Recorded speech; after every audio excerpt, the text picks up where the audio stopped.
You're listening to The KYLO Show, the podcast where we talk about how to keep your love on no matter what and why whole healthy families are going to save the world. And it starts right now. Hello and welcome to The KYLO Show. I'm Britney Surple. And I'm Danny Silk. And we have with us today... Ben Surple. I'm joining you guys again. Which is my husband. Yes. In case you Britney Surple, forgot. Ben Surple. Put it together and you get two purple. people in love. No, just kidding. Surple purple. Yeah. Well, if you are watching, our set looks a little bit different because Ben and I have a podcast called Imperfect Parenting. Mm-hmm. And we were listening to the KYLO Show's feedback form that we sent out, and your cry for parenting was loud. Okay. Oh, so loud. So we thought that we would invite the KYLO Show into where we do parenting the most, which is imperfect parenting. So we're having fun changing it up, but it's still the KYLO Show today. Yeah. We just look a little different. We're just We're driving attention to imperfect parenting as it should be. Yeah. So we're having fun, and that's why Ben is joining us today, just to chat through some parenting stuff. Mm-hmm. And it should be fun. It's good to be here. I mean, this is what we talk about often. Actually, all we talk about on true. imperfect parenting. So I think I love what you guys are doing on the KYLO Show and getting to blend these two things together. Just makes sense to me. So here we go. It's all good. Well, we do something fun over at Imperfect Parenting that we don't necessarily do on the KYLO Show. We don't do any fun at KYLO Show. I don't think that's true. But we... Quick little history, I think, just for fun. Okay. This might just be for me, but Seth and Brittany started this podcast a long time ago. Yep. Those who are avid original. fans would know that it was first called Coffee, Kids, and Crazy, and then it changed to Imperfect Parenting. But they've been doing this new thing Brittany's about to introduce for how long? I think I have 4 seasons. 4 seasons of practice. The parenting podcast, and I had Derek Johnson with me the first season, and then I recruited Seth Dahl for the last 3. So we're about to get ready to film the next season, which is season 5, which is just kind of crazy. But so we do memes, and it's just to make parents laugh, and the reality of parenting is so full. I get it. So full. So, Ben, do you want to lead off our meme? I do. This is my least favorite meme we have so far. So I'd be honored. So I'm going to describe it to you real quick so you can get a picture with us. If you're not watching, you can just imagine this in your mind. I believe it's a model. It looks like a Barbie doll. I think it's Fashion Week. That's what's going on. Really horrible. So it's a man in Fashion Week wearing the weirdest pants you've ever seen. But the little meme starts out saying parents, and they ask the child, "Did you poop?" Which is a common question when you have little kids in diapers. Absolutely. The toddler looks at the parents and usually says, No. But the picture you're seeing is clearly something's wrong because this man's pants are bubbled out the bottom. There's something going on, which is kind of a common thing. You look at the child and you think, I don't think you're telling the truth. There's something going on in those pants. They're full diaper. So it's basically These pants are obviously full of something. Yes, there's something going on there. All the way to the ankles. Exactly. Yeah. Which I think is, again, just the life of toddlers is very much that. So that is our topic today on the KYLO Show, is kind of talking around toddlers. We have I get a lot of messages on Instagram, and I get a lot of, there's even teaching parenting. Toddlers is, I refer to it as the trenches. It is hard season. It's hard. Those are hard yards. They're, and I think what I'm running into, and I'd love to kind of just get your wisdom and thoughts around, is, the season of toddlers, and most families have, one kid, and then they have another kid 2 years later, and then another kid, and then another kid, and so then you have literally an army of toddlers, and I run into a lot of parents that feel pretty overwhelmed at the level of need going on with toddlers. And in that, it kind of translates to, I don't know how to have any vision because I just don't know how to survive. Mm-hmm. How can we encourage parents, especially with toddlers, how crucial vision is for those toddler years? Well, usually the vision is the other side of these toddler years, Today. Yeah, this is, I don't know that this is a real inspirational time for vision. So hopefully you have vision going in, and then you would protect it and perpetuate it going through. And then on the other side, you may make some adjustments or whatever. But, when you're like Jim Gaffigan says, what's it like to have 5 children? He says, imagine that you're drowning and someone hands you a child. You're like, yeah, that could very much be the experience of egocentrism in diapers. It's just these children cannot think about anybody but themselves. That's because you watch a toddler smack another kid with a toy. That child cries and scares the child that popped the other one. And this child cries. The offender is crying because that child scared them. You're like, okay, that's egocentrism at its finest. The toddler bites another child. That child cries, and that scares the one that bit him. So you're like, okay, that's a lot of me. And what it does, I think, primarily is it triggers all the me in the parent. Yes. Yeah. All that unresolved me in the parent is being cooked out of them by the fire of toddlerhood, and it's all bubbling to the surface. It's like the dross on gold, where you're just skimming the impurities off the parent and the refiner's fire of toddlerism. And don't worry, if you didn't get it all, the teenagers will really bubble you up. They come back around. Yeah. We'll get into that later. I like how you put that, though, the me, because that's what it feels like happens in Toddlerland. Is if you're trying to be selfish as an adult with a toddler, it's like you're going to war with them every day. Yeah. And you are defeated. Yeah, it's power struggle central. It's all about a battle of the wills, and I'm going to shape you. No, I'm going to shape you. No, I'm going to shape you. Guess you're all getting shaped. Everybody's getting in shape right now. Yeah. This is not a sprint. This is a marathon, and we'll be living together for a while, and we're different. So you'll see me show up in your world, and it will require adjustments that you did not plan on making. But you will. Yeah. You'll make adjustments just so that these two lives can occupy the same air. Yeah. And that almost, it feels like you're answering Brittany's first question about vision without even trying to. I mean, maybe you're trying to. You've been doing this for a while. Yeah, it's just that Gandalf thing, Gandalf the Grey. Danny the Grey. That was on the air, Danny the Grey.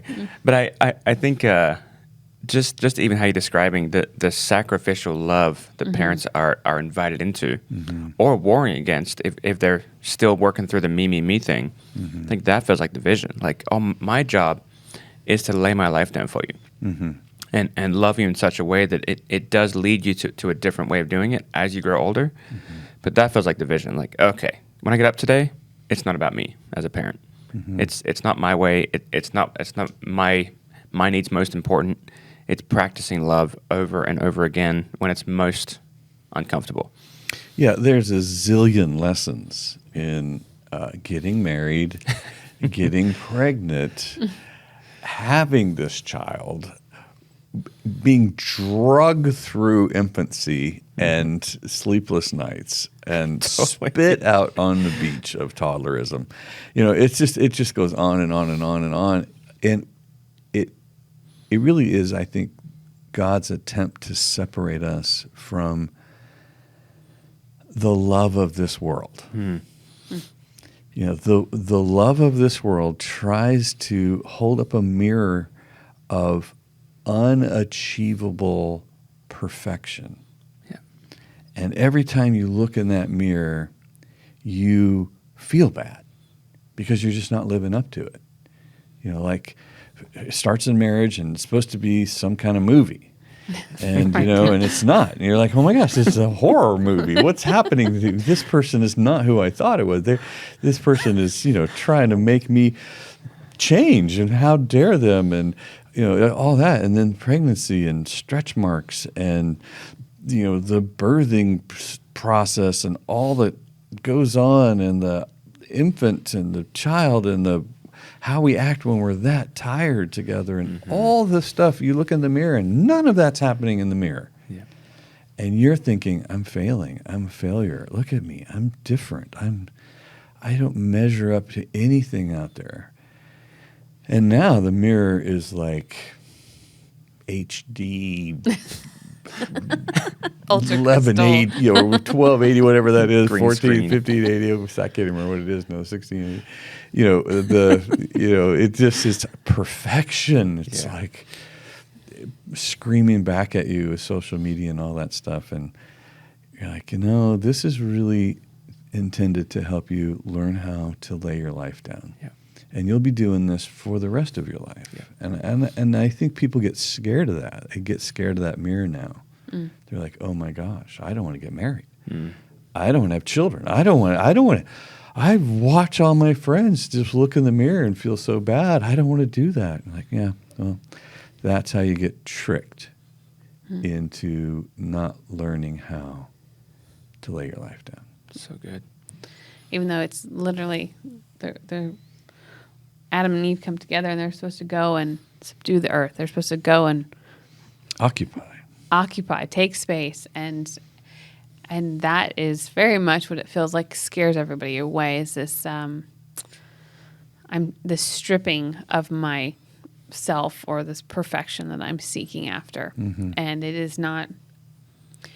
It is a crazy season. Toddlers is a crazy season, but we were at dinner with somebody last night, and they have 2 toddlers, and mom had to leave to change a diaper that looked like our meme that we presented earlier, and then their other one was crawling underneath the table and smacking Ben's leg and my leg and punching Ben, playing, and the dad looks at us and says, "Do you miss this?"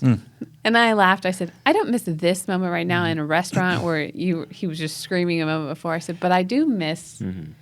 I think if you can have enough vision for getting through these moments, you get to enjoy most of the moments with these kids, which I'm so grateful that God created wonder in children that doesn't make any rhyme or reason to us as adults. And I think that's what I always say I miss about the toddler years, is the absolute fascination and wonder that they can have over a ladybug or rice. Yeah, that's what he said. Did you know rice is just seeds? He said, "I'm not eating rice. I'm eating seeds." You're like, okay, but it's just this.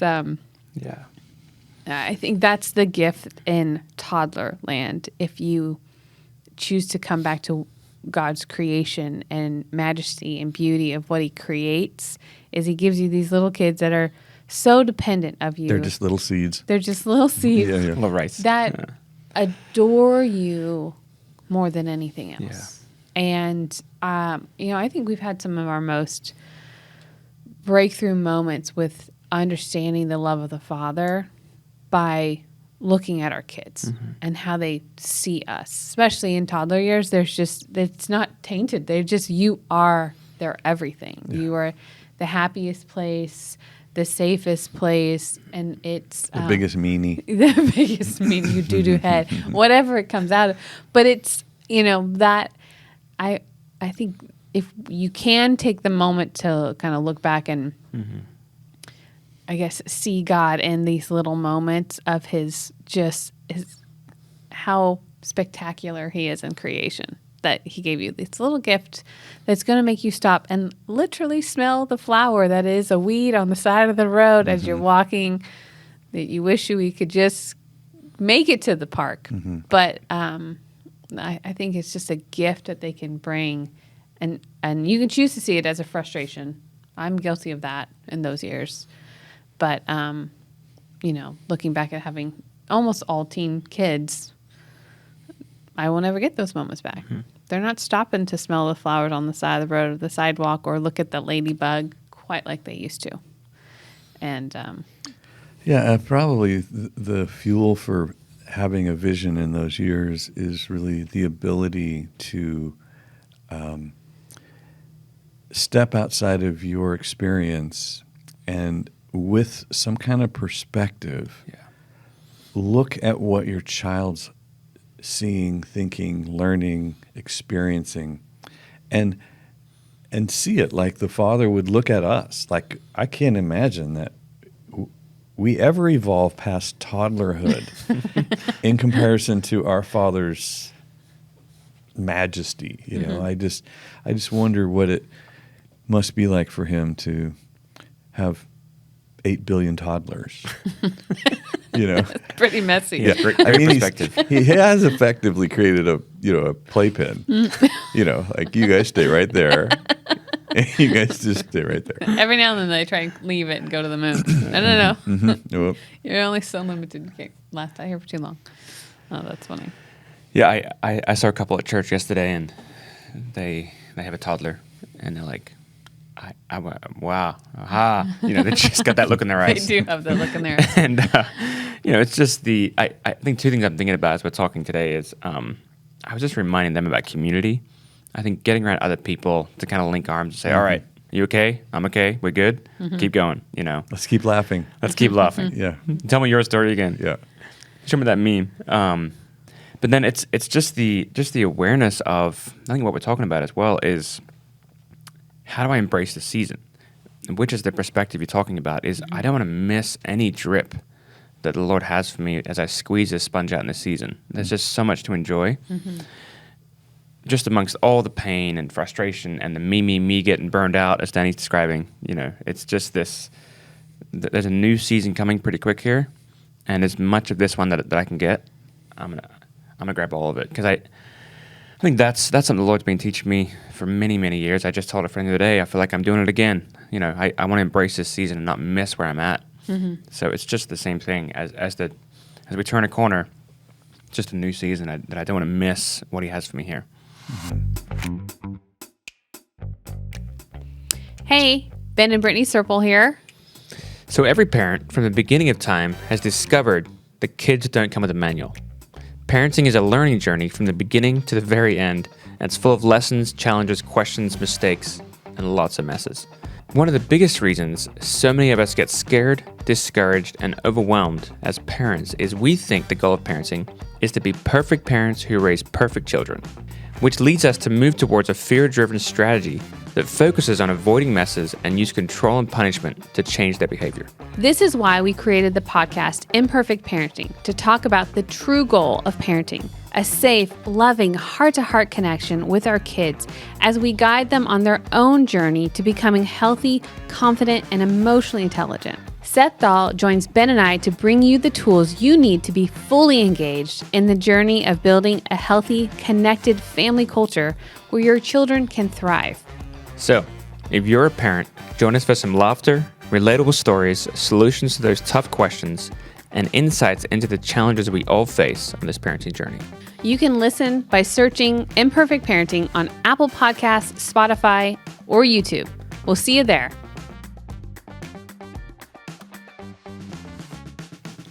And coming from this perspective, is we've been away from the toddler years for a long time. There are moments I remember that were hard that, you know, as moms and dads talk about them, and I can empathize and be like, oh, yeah, sure, those were hard.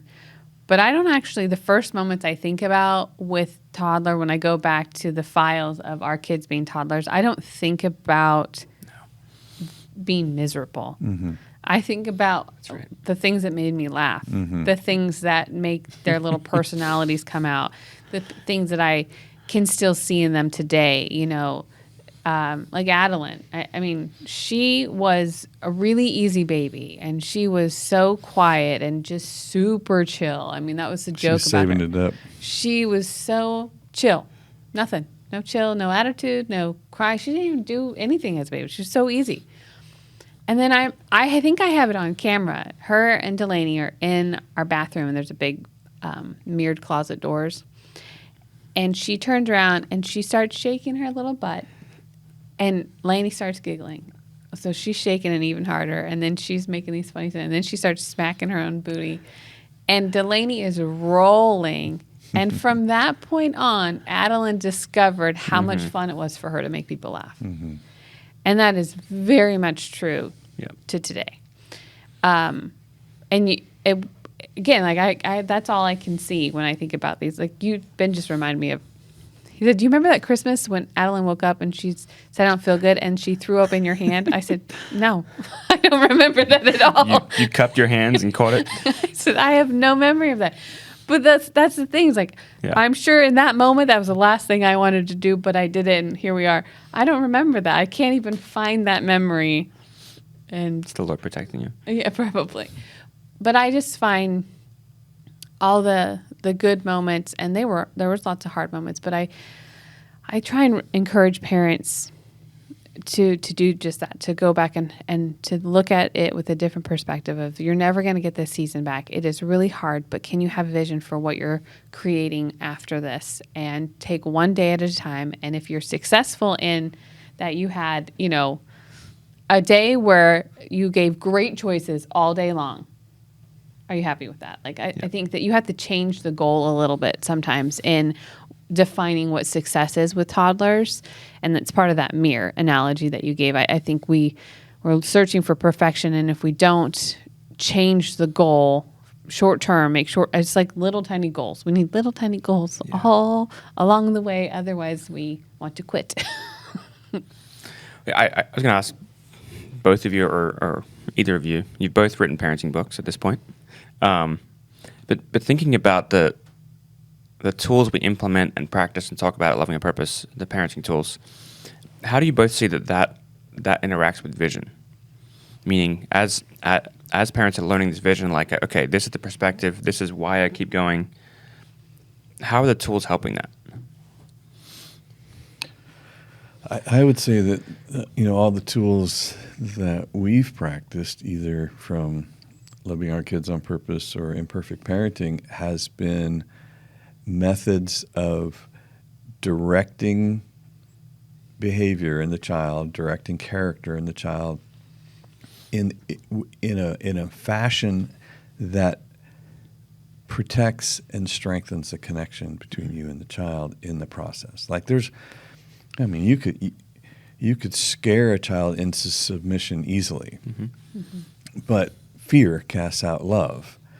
And you have to remember that what you've just done is you've entered the path of training your child to survive you. Yeah. And many parents, grew up in a childhood where they just survived their parents and they got away as fast as they could. Yeah. And if you're not paying attention to your methods, then you're really not paying attention to the spirit at work in your relationship dynamic.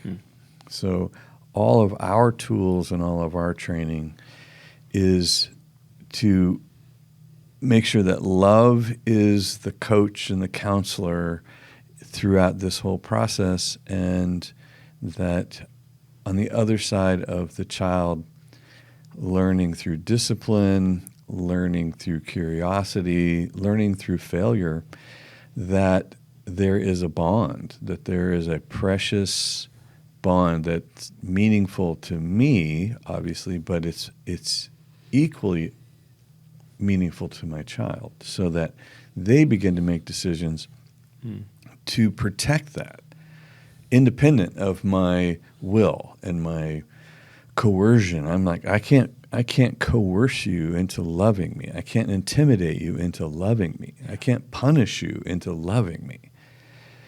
So I really have to have a tool set that begins to open up you learning to appreciate life when you're connected to me. And ultimately, this is the fear of the Lord.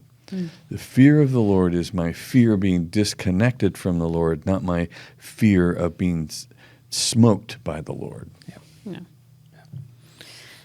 Yeah, I mean, connection is our greatest place of access to influence. And,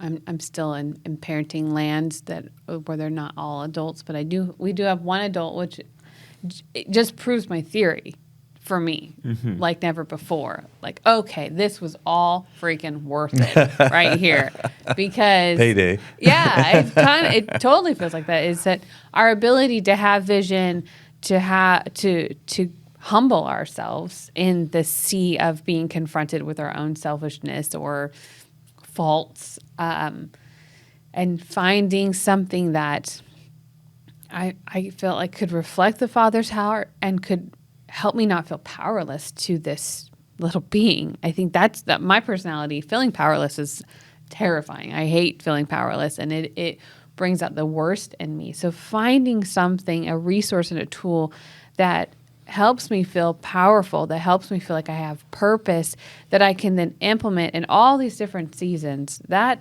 has changed, I think, so much of, our raising of children.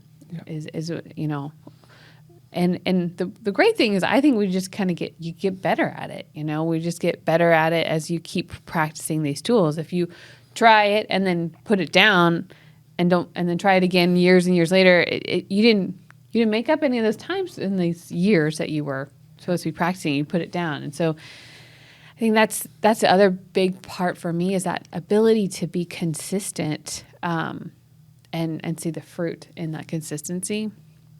It's made a world of difference in our life, and it's fun to watch. I'm so proud of it. I think that's the other piece of it. I'm just so proud of the strength of our yes, I would say, to even in those crazy toddler seasons where we were sleep deprived and we were exhausted, and I remember flying to Australia with the girls, and I had this great plan of how they're going to all have matching pajamas, and then somebody had a diaper blowout, and we weren't even on the plane, and I chucked the matching pajamas, and I was like, forget this, rewrite the plan. Plan X. And even when it came to, we moved down to Sacramento, and our whole lives got disrupted, and can we stay the course of not letting this disruption, and everyone's emotions are huge and everybody's scared? Can I just, we still are who we said we were going to be, and we're still going that direction, even though there's more emotions lately than there was before. Like, I think just this ability to stay consistent, mostly because of the little moments, I would say there was success. So I felt like we moved down just a little bit. We got a first down, first down. And those, I would not overlook the first downs. A lot of people get frustrated that it's not a touchdown yet. I'm like, well, sometimes you just literally get a touchdown by first down, and you barely made it. And it makes it's totally worth the investment, and it's worth being uncomfortable. There's a lot of uncomfortable in toddler. And looking at our 18-year-old, I'm like, she's practice child number 1. So, we were the worst at that, and she's great. So pancake number 1. Like, wow, look at her. She's doing great, and she's still learning, because that's what she does at 18. But it started way back with the choice we made in Toddlerland, and we stayed with that, and it's been fruitful. Yeah, I was just thinking about the payday that Danny just mentioned with Delaney recently. She found herself in a bit of a pickle, just needing some help, and she's in practice adulting now. Totally. And when she called us, it wasn't a very fun conversation for her. I'm sure. Like, I'm gonna let my parents into my current world and where I'm at, and some things I'm learning the hard way. And she said, I just want to be around you guys. Mm-hmm. Which just, when I draw a line back to the toddler years and the preteen and the teen, and it's like it worked. It totally worked. This is payday, because we stayed the course, and there were so many days where we messed it up and did it wrong, and wanted to be done, because it requires an extra amount of sacrifice and humility, but so thankful. So for any parents out there going, really?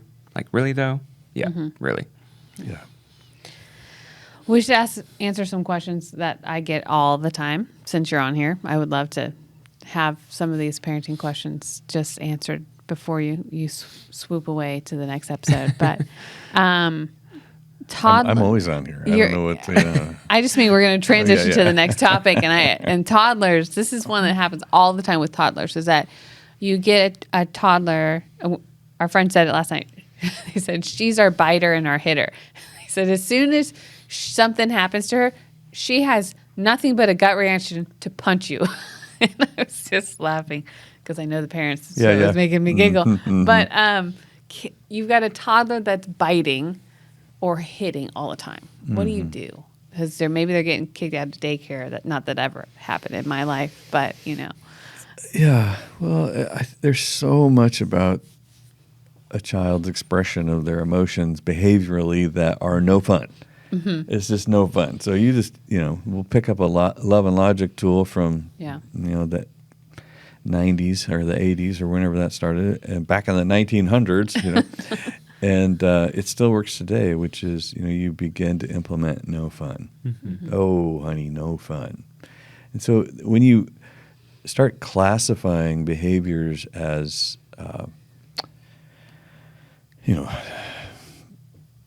kind of a gradient of severity where it's, ooh, that's a 10. Wow, we're gonna, and then okay, those are 2s.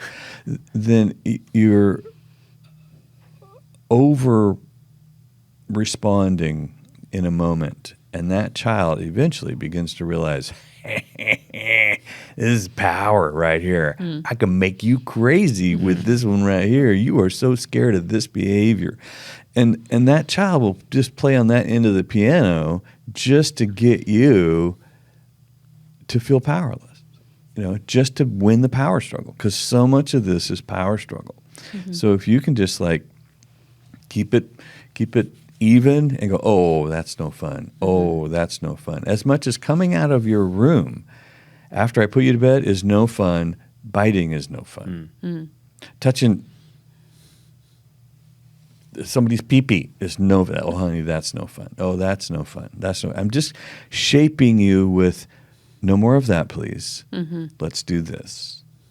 And if we continue, then, no fun chair, no fun room, no fun wherever you end up, but no fun leads to a decision. Are you going to continue in this path, or are you going to control yourself? If you don't control yourself, I'm going to put you in this spot and let you think it over. And then I'll come and ask you, you want to be fun, or you want some more time in your spot? And you're going to use the heck out of that for years. You're going to use that. You're going to use no fun, baby. Fun, chair, fun, room, chair. Yeah. I like that you talk about not having levels. A gradient, yeah. Yeah. Me too. Because I don't know that I would have said it like that, but I feel like we operated like that. It was just, all of it is no fun. Maybe my tone is guilty of going, okay, that's no fun, But that's a 10, no fun. Yeah. But I think we had the same response, the same tool, no fun. I was just talking to a friend of mine. She asked me this question because her kid's hitting, but she said, what's the difference between timeout and fun or room? And for me, the difference was, if I stick you in a chair for 5 minutes, I've not actually taught you the process of you going to work on figuring out if you are going to manage yourself or not. I've just set a time and you're doing your time. Doing your time. And when you get up, some parents, I know that there's usually a lecture portion at the end of that 5 minutes, but I'm not actually, I don't have the power to communicate. I don't believe you. I gave you a set amount of time, and now you get up and you go and do exactly what you just did before, and we're back in this spot. So we just talked through, the time out model is I'm not actually teaching them the process that I want them to walk through, which is the ownership of why you're here to begin with. There was something that happened that was no fun, and you can rejoin us when you're fun again. Yeah. But that's yours to walk through. And the timeout illusion is, I just need you to calm down. Like, no. I need you to solve the problem that led to your ramp up. Yeah. Because when you calm down, you still have the same problem. Yeah. You know, you bit Billy because why? Right. You know, everybody's quit crying now. That doesn't mean we fixed this problem. You did any work at all on why you bite people when you get upset. You know, like, let's figure that one out. Yeah. So a timeout isn't any more effective than a 10-year jail sentence. You get out does not mean you fix the problem that led to your incarceration. Usually you're just thinking about what you're going to do. You've now been in criminal school. Well, you're better at it now. How do I hide it better? Yeah. Yeah, as you're describing even the gradient, that was a great point that I think both of us are sitting here going, no, it's a good one. We didn't think of it like that. But the part of that also feels like it's the parent's practice of self-control, especially in front of the child. So it's no fun if you come out of your room at bedtime, and it's no fun if you bite someone. Yeah. It's not a gradient, but there's a self-control practice that I'm actually training my child in, that they're learning to actually manage their emotions and control themselves no matter the scenario, which I think is such an important piece, first for parents, because we're often the first one to train in that culture. Like, we fly off the handle, we cannot control ourselves depending on the level or gradient of sin committed. Yeah, and the crazy thing is that their behavior triggers our upset. Yeah. And then we behave Exactly. like a toddler. Without the biting. To the toddler. We might bite them. We don't know. I've seen parents bite their children. You like that, huh? You want me to bite you? You're like, okay, this is ridiculous. You've now, it's the battle of the toddlers. You know, you're like, okay, stop it. And what happens is when, as toddlers, as children, really, there is no training to leave childishness behind in my soul, in my emotions. So I never learn to turn my emotions into words. They stay trapped in behavior. So I keep behaving my feelings all the way until I'm 50. I'm kicking doors in. I'm screeching out of the driveway. I'm throwing a cup across the room. I'm 50. And I'm still behaving my emotions, my upset. Because no one started training me back here on how to identify what I'm feeling, communicate what I'm feeling, and figure out what I need to feel in replace of that, and figure out a way to do that in a healthy exchange of relationship and communication. So that's really what you're helping your toddler learn, is learn to manage yourself, transform those behaviors into words, eventually identify what you need, and learn how to surround yourself with people who care about what you need. I love when I'm coaching parents on our coaching calls and they're talking about a behavior of their child. You know, usually it's toddler to early adolescence, and they're like, I think that one's fine. I think she'll grow out of it. And I love to pause them right there. I say, okay, well, let me just challenge this for a second. And they're like, okay. I said, let's fast forward, add 10 years. Do you still want that happening? And they go, oh, no. Oh, no. Oh my gosh, that would be awful, And I go, okay, so this is the moment where you're teaching them how to adjust their behavior, how to communicate what they need, or you're communicating that this culture in your family, we don't do this. So a lot of times parents are that willingness to just lay that one down because they're tired. I just hit the fast forward button, and then you tell me, do you want to deal with this when they're 13? Do you want to deal with this when they're 16? Because if you don't look at it right here, if you don't teach and guide them right here in these toddler years, even though it's just one more thing to do, I didn't say you have to do it today. It's just on the list of things we're working towards. It will still manifest itself, and then it's just so much bigger and so bigger much and hairier. Yeah, and usually it's tied to connection and different pieces like that. And so I'm always trying to, like, okay, you don't want to talk about this one, but you might you might be coming back to me in a few years. And so I call it the fast forward. Can we fast forward just 10 years? Tell me what you think. So that was good. That's great.